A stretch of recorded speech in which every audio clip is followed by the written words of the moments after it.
Cabbage కూర సన్నగా cut చేసుకున్నాం. క్యాబేజీ పచ్చెనపప్పు, ఆయిల్ పెట్టాను, కాగింది. ఆవాలు, జీలకర్ర. క్యాబేజీ కూరలో ఉప్పు ఉండదుగా, పలవాలది వేసుకోండి, స్మెల్ బాగుంటుంది. 2 వేస్తున్నాను. ఆనియన్ ముక్కలు, కొంచెం క్యారెట్, పచ్చిమిరపకాయలు. కొంచెం వేగినాక క్యాబేజీ పచ్చెనపప్పు వేసుకోవాలి. నానబెట్టుకొని పచ్చెనపప్పు గంట ముందే నానబెట్టేసాను. 50 గ్రాముల దాకా నానబెట్టాను. మనం వేసుకునే క్యాబేజీని బట్టి వేసుకోవాలి పచ్చెనపప్పు.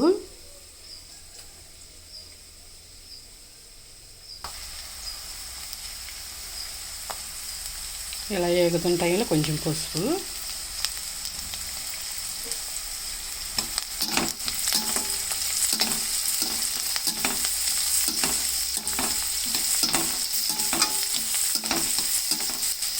క్యాబేజీ వాసనగా ఉంటుందిగా, అది ఆ పలవాల పువ్వు ఎత్తే వాసన బాగుంటుంది మామూలుగా, అందుకే వేసాను.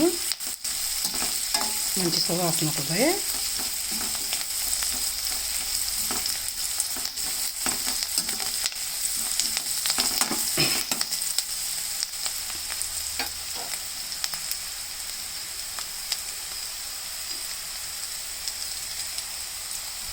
ఇవన్నీ కలర్ వచ్చినాయి మంచిగా, గోల్డ్ కలరు. ఉల్లిపాయలు అయ్యి ఈ క్యాబేజీ వేసేసుకోవటమే.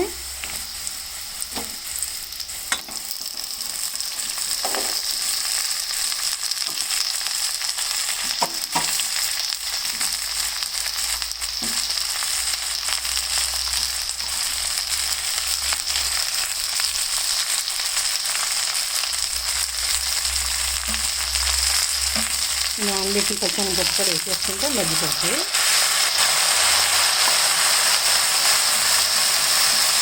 క్యాబేజీతో పాటు పప్పు కూడా ఉడికిపోతుంది.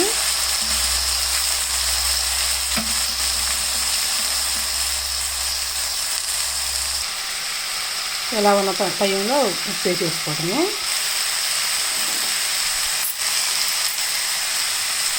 ఉప్పు వేసి సిమ్లో పెట్టేసి 5 నిమిషాలు ఉడకనివ్వాలి. ఇలా ఉడుకుతున్నప్పుడు మళ్ళీ ఇంకోసారి ఇట్లా తిప్పుకోవాలి. అదిగోండి, అడుగుని నీరు వచ్చేసినాయి. ఇట్లా తిప్పుకుంటూ ఉండాలి, ఉడకనివ్వాలి. స్టవ్ తగ్గించుకుని పెట్టుకుని ఉడికించుకోవాలి. మూత పెట్టేసేసి ఇట్లా ఉడికేటప్పుడు ఒకసారి అట్లా కదిలిస్తూ ఉంటే అడుగంటకుండా ఉంటుంది, కూర మాడకుండా ఉంటుంది.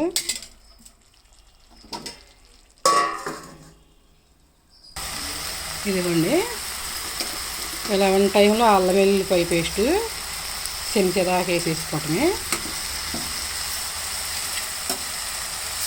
క్యాబేజీ వేసేటప్పుడు బాగా ఎక్కువగా అనిపిస్తుంది. ఉప్పు వేసుకోకండి ఎక్కువ. చాలా వందగా ఉప్పు వేసుకున్నాం అనుకోండి, మగ్గినాక కొంచెమే అయ్యిద్ది, అప్పుడు ఉప్పు ఎక్కువ అయిపోద్ది.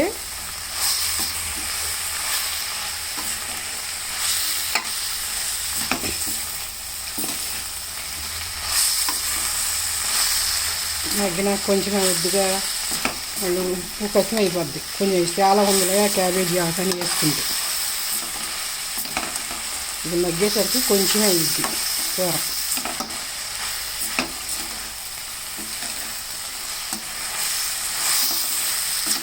అల్లం వెల్లుల్లిపాయ కూడా వేగినాక రుచికి సరిపడా చూసి కారం వేసేసుకోవడమే.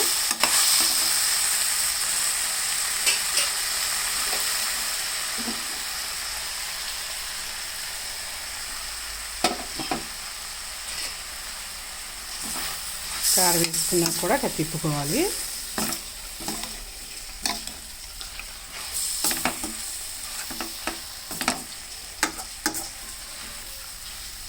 రైస్లోకి క్యాబేజీ పచ్చెనపప్పు కూర.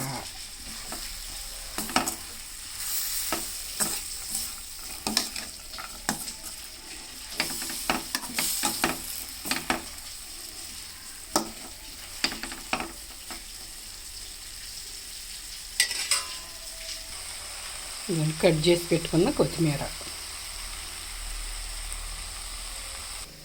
ఇంకొంచెం టేస్టీగా క్యాబేజీ పచ్చెనగపప్పు రైస్లోకి.